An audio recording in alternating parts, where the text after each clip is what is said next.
Okay, good morning and welcome to our virtual announcement. Today we are joining you from Regina, Winnipeg, and Glenborough, Manitoba. My name is Tiffany Stevenson and I am the Chief Marketing Officer for Protein Industries Canada. This is our first time we've tried a virtual announcement, and we thought it would be the most efficient way to allow the media to ask questions to all our project proponents at the same time. We promise we'll keep this relatively brief and informal. We do have 3 people who will join us today and bring greetings before we open it up to media.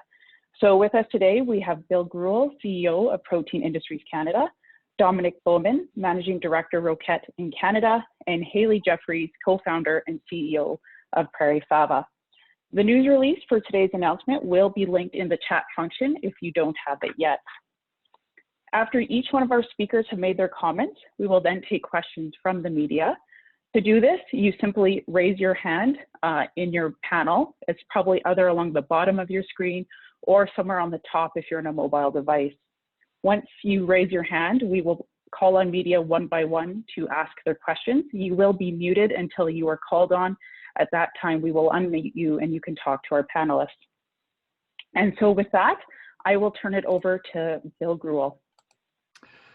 Great, thank you, Tiffany. And thanks to everyone for joining us today.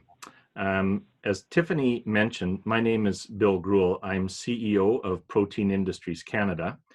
And under different circumstances, we would most likely all be gathered together in Manitoba, perhaps even in Prairie.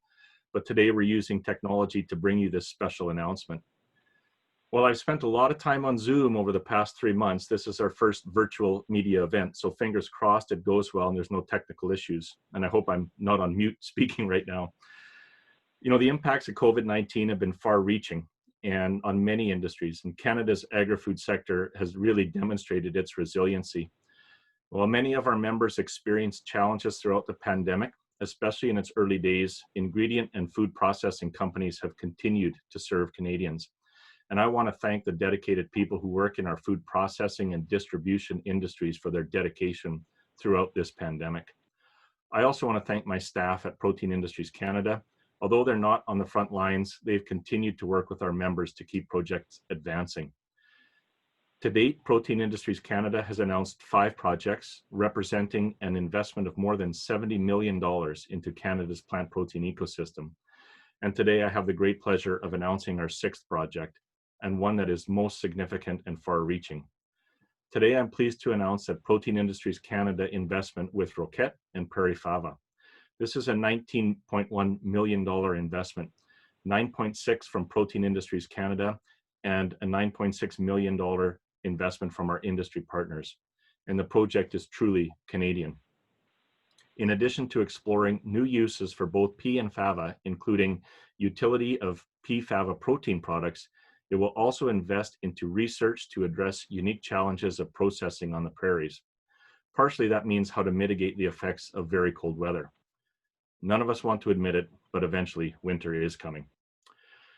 There are 2 types of challenges that these are the types of challenges we need to overcome in order to maximize our processing potential here in Canada. This type of investment into R&D will create new knowledge and technology in our sector.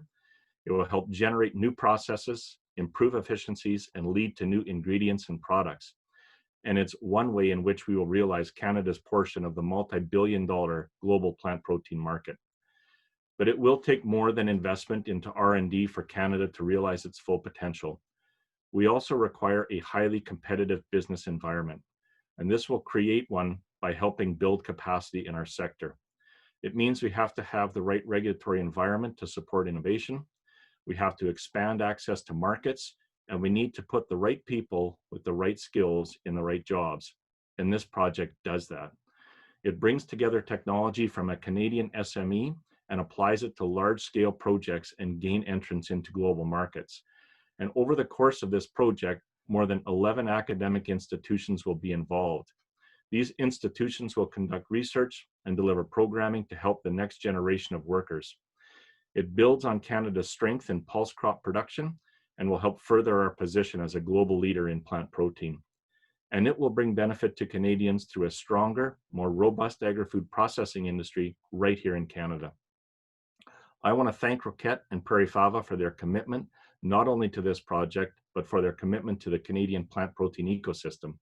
It's a true reflection of how our supercluster is supposed to work, building a consortium of companies with support from academic and research institutions to accelerate innovation.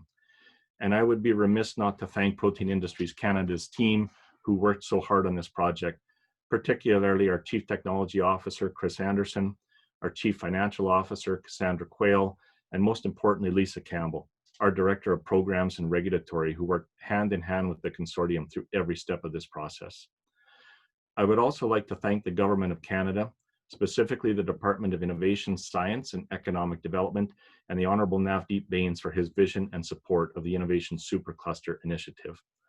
I would like now to pass it over to Dominic Bowman from Roquette. Thank you. Yeah, thank you, Bill. Good morning. On behalf of Roquette, I'd like to thank Protein Industry Canada and also Prairie Fava for the collaboration over the last 2 years, leading to today's announcement. It's a really exciting project. As you know, we're building a new pea protein plant facility in Portage, and this will be the largest plant in the world. It's supposed to start up end of the year, this year in 2020. Roquette has started in 1933, and we have been working on developing and creating new proteins over the last 40 years. So we're really excited to be here in Canada, which is a new country for us.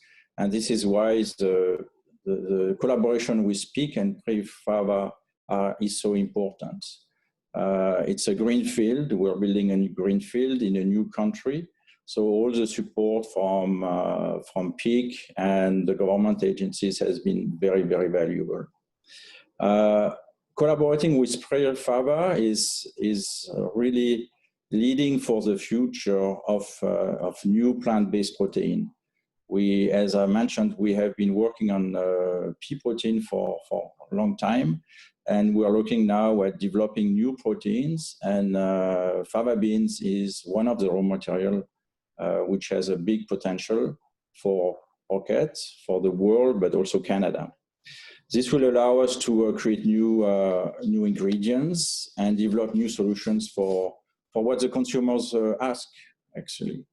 The research aspect of the PEAK-funded project will spread over many sectors. It starts with the seeds, working with farmers, obviously, then processing the peas, developing new markets, not only for protein, but also for the rest of the product, like fiber from peas, starch from peas, and then other products. And this will go across the value chain for the pulses produced in Canada. The impact will be huge from universities, so academics, farmers, growers, livestock producers, obviously consumers, and food innovators. So it's not only limited to new raw materials.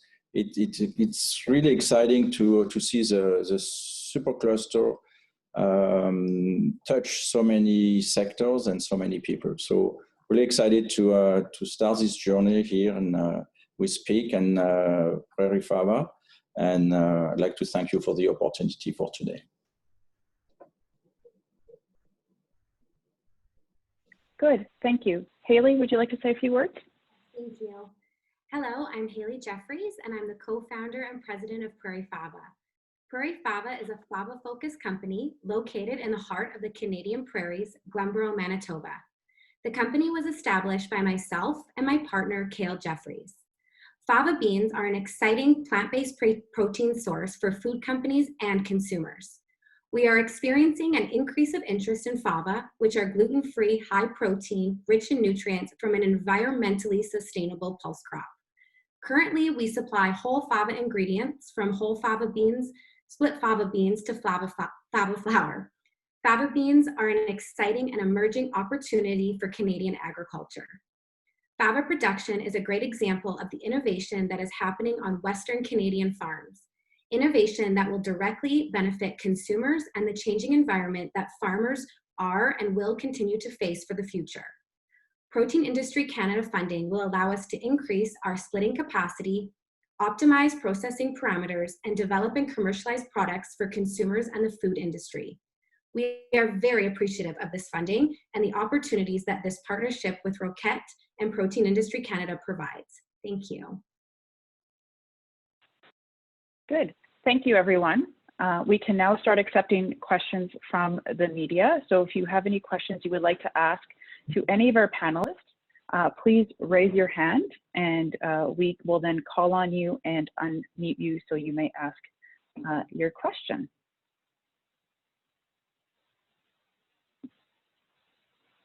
Sorry, we're just gonna figure this out. I can see someone has raised their hand, but I can't get to you, so I'm sorry. Oh, there we go. Kelvin Hepner, have I unmuted you? Has it worked?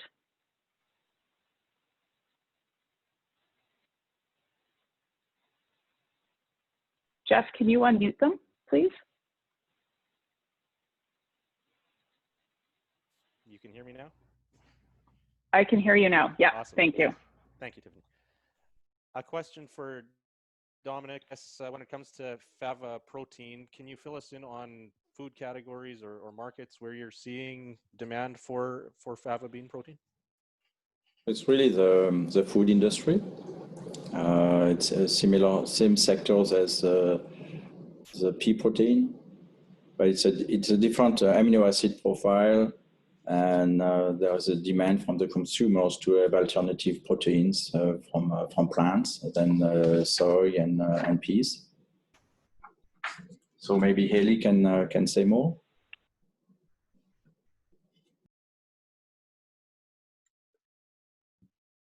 No, I echo what Dominique said. There's interesting properties of Fava, and there's definitely interesting properties when you combine the two, Fava and pea. So we're very excited to be able to launch another sustainable protein, or to continue to promote another sustainable protein to North America and the world. Thank you. Kelvin, any further questions? Mute you again. Okay, I guess, Haley, what does this mean for your facility at Glenborough? Are you going to be building something new or expanding there? Hi, yes, we are going to be expanding our processing, and so that construction will actually start this summer. Any details on what that will look like or capacity changes? Just an increase in capacity, which will also help improve our efficiencies in our process with our byproduct and the quality of our products. So we're very excited for it. All right, thank you.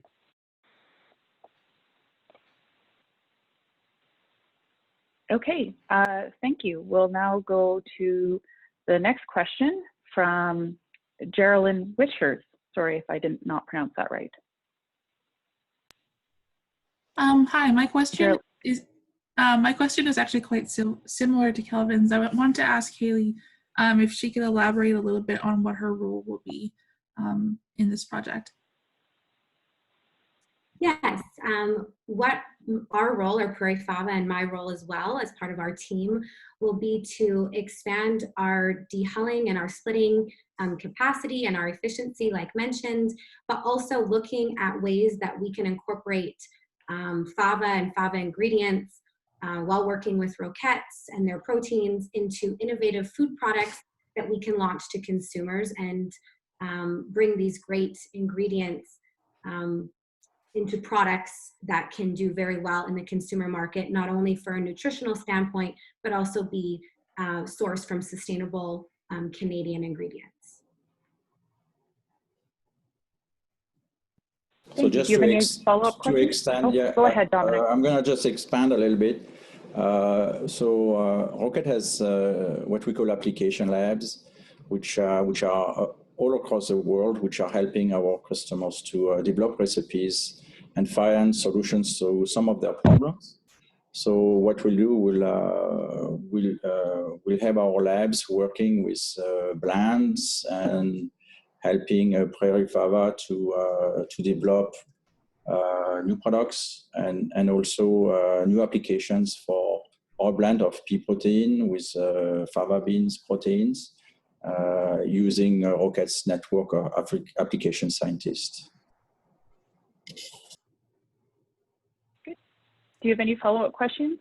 No, I think I've been answered adequately. Thank you. Okay, thank you. We'll now go to Martin Cash. Martin. There, I'm unmuted. Thanks. Bill, can you just go over once again, if you would, how funds will be dispersed? Yeah, thanks, Martin. So the investments that Protein Industry Canada makes are they're co-investments, and so we've worked with Roquette and Prairie Fava over the last while to develop this project, and so it's a cost share. When we talk about this project being $19.1 million, that's a 50% investment from us at Protein Industries Canada, with the balance being made up of our partners. And so as the research progresses, we work with the team on the achievement of the milestones in the research plan. And from a purely operational perspective, Martin, the funds flow as the milestones are achieved over the course of the life of the project, which in this case is a multi-year. Okay.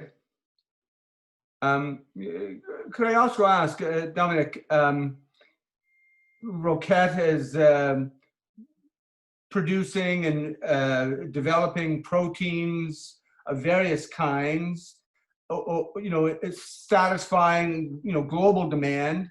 What do you say about global demand for instance, fava bean protein, and what sort of potential do you see that having, going forward? So it's still an emerging protein. I would classify it as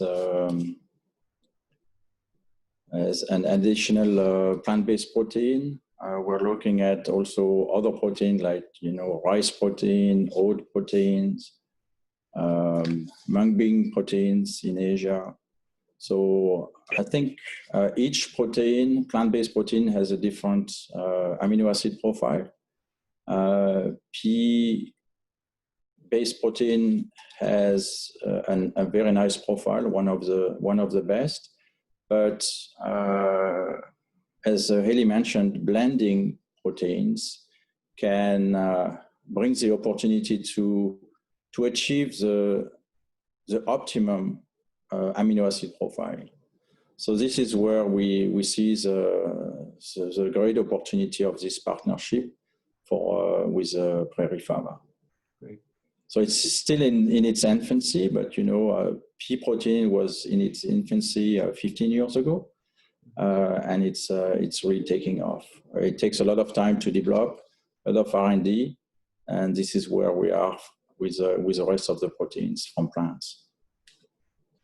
Thanks, Dominic. If I could ask one more question to Haley, if I could, maybe similar to what I just asked Dominic. But I wonder, Haley, as you've been building Prairie Fava, is it a hard sell? Like, is it hard for you to get people interested in fava beans? Is the interest growing? Are you surprised at demand from certain quarters, perhaps, or maybe just a bit on your experience so far? Yeah, we started research fava beans in 2015. We officially started splitting fava beans in the fall of 2017. And I would say since the fall of 2017, the demand has steadily increased, and we've seen major growth for Prairie Fava and our company. We're still a young company, and we still have lots of growing to do. but there's lots of demand. But as Dominique said, these things do take time. So even a lot of the interest coming from the food manufacturers, it takes a lot of R&D and time to get these ingredients established into food products. But you're seeing more and more products launching into the marketplace with Fava, and it's very exciting, and we're definitely growing steadily, and so we're very excited what the future will bring with Fava. Great, thank you. Good. Thanks, Martin. Do you have any other questions? I think that's good, thank you. Okay, thank you. Then we'll move on to Ed White from the Western Producer. Ed, go ahead.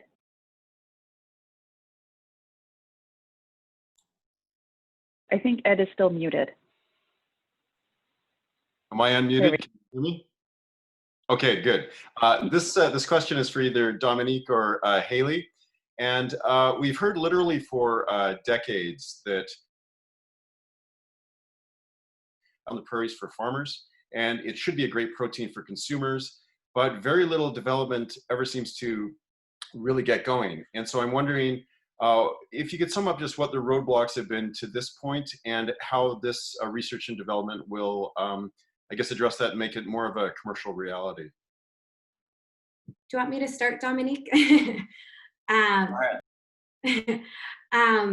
So I would say the reason that Prairie Fava was born was because my partner also owns a seed business, and he was selling Fava seed to farmers, and they were wanting to grow it due to the great benefits that it was, you know, the nitrogen fixing, and it was a great rotational crop, or crop for their rotation, on their rotation, but they were struggling to find markets to sell it to.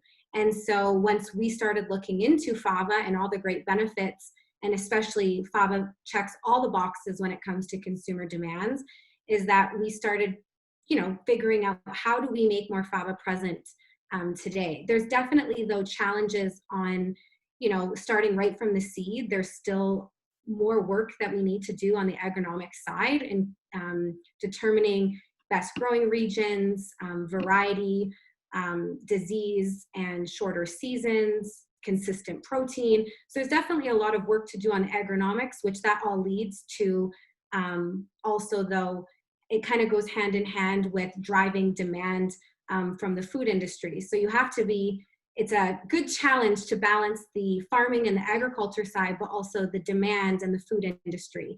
So we're trying to slowly take it one step at a time and move both, I guess, balls forward.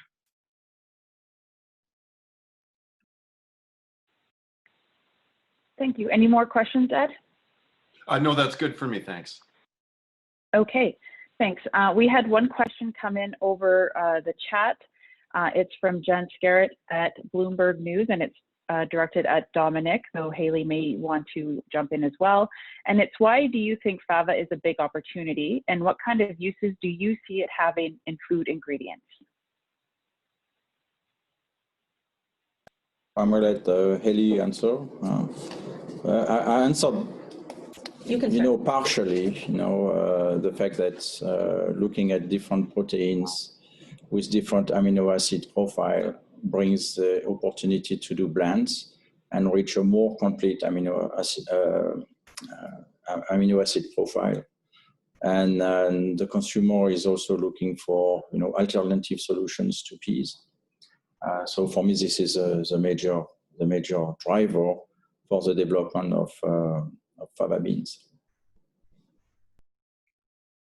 Yes, I can't really speak on the Fava protein in terms of the concentrate or the isolate, as we don't sell, Prairie Fava does not sell those, that's Roquette's area of expertise. But in terms of the whole ingredients, the whole beans, the split beans, and the flour, we're seeing a huge increase for the snack market, flour used in bakery products, because Fava flour is very high in protein, but it's very neutral in flavor.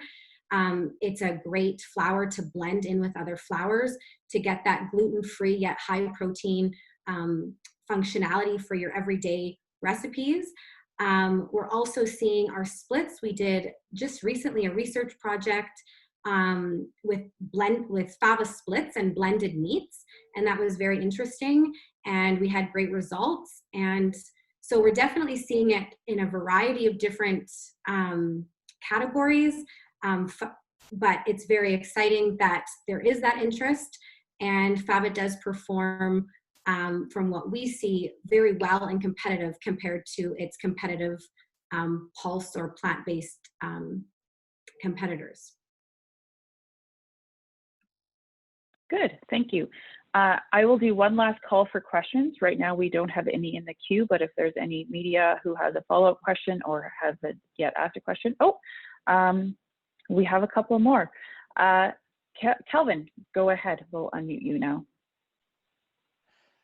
One question for Dominic, and not completely related to today's announcement, but just wondering what the timeline is for the plant at Portage, where things are at there. So we are planning to start up the plant end of the year, so fourth quarter 2020. So we're in full construction. We never stop construction despite the challenges with COVID-19. But the teams responded very well. Engineering has been done since March, working from home. So that's this was about 150 people. But the rest of we implemented all the protective measures to protect the workers on site.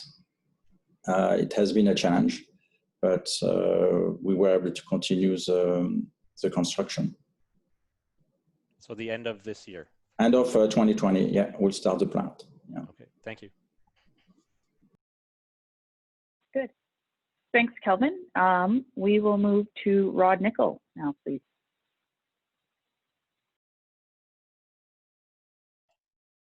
There we go. Dominic, just wondering where exactly Roquette comes into this. It's funding the research, I assume, but would it also be like a buyer of the Prairie Fava product to further process, or how do you fit in the supply chain there? Yeah, so it's a collaboration for research. Okay.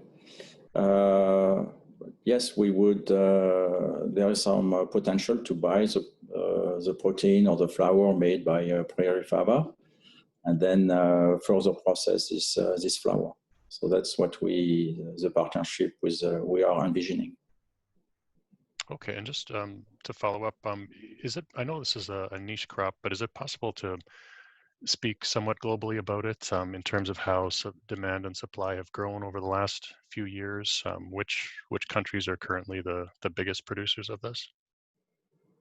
I will let Haley answer this question because she's really the specialist of fava beans. From what we see, Australia is definitely a big competitor in fava beans. They grow great fava beans, and they're a big exporter. We tend to focus more on the North American market for our fava splits and our fava flour. However, we still do export to Japan. But yeah, definitely we see that Australia and also Europe are big competitors for Canada. There's so many varieties in terms of fava beans and how they look, tannin and non-tannin and sizes. So definitely it's been a learning curve for myself as well when talking about whole beans and trading of what different countries and different markets are looking for. All right, thank you.